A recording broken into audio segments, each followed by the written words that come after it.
সময় বন্ধুগণ, আমি ইতিমধ্যে জানতে পেরেছি সরকার ইন্টারনেট বন্ধ করে দেওয়ার সিদ্ধান্ত নিয়েছে।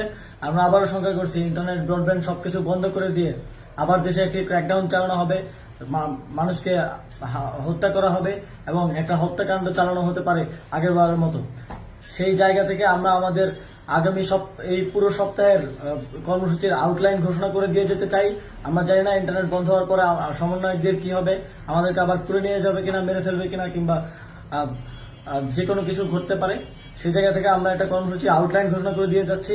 আমরা না থাকলেও আপনারা এই কর্মসূচিগুলো বাস্তবায়ন করবেন। আগামীকাল 5ই অগস্ট সারা দেশে শহীদ স্মরণে শহীদ হওয়া স্থানসমূহে শহীদ স্মৃতি ফলক উন্মোচন করা হবে।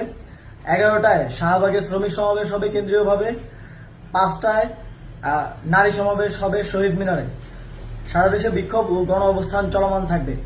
6ই আগস্ট মার্চ টু ঢাকা ঘোষণা করছি। 6ই আগস্ট মঙ্গলবার সারা দেশে যে যেখানে আছেন সব জায়গা থেকে মিছিল নিয়ে ঢাকার উদ্দেশ্যে রওনা হবেন। সারা দেশের ছাত্র নাগরিক শ্রমিকদের ঢাকায় আসার আহ্বান জানাচ্ছি। সকল এলাকায়, পাড়ায়, গ্রামে, উপজেলায়, জেলায় ছাত্রদের নেতৃত্বে সংগ্রাম কমিটি গঠন করুন। যদি ইন্টারনেট ক্র্যাকডাউন হয়, আমাদের গুম, গ্রেফতার, খুনও করা হয়, যদি ঘোষণা করার কেউ না থাকে, এক দফা দাবিতে সরকার পতন না হওয়া পর্যন্ত রাজপথ দখলে রাখবেন এবং এই সপ্তাহের যে কর্মসূচির আউটলাইন সেটি আপনারা ফলো করবেন।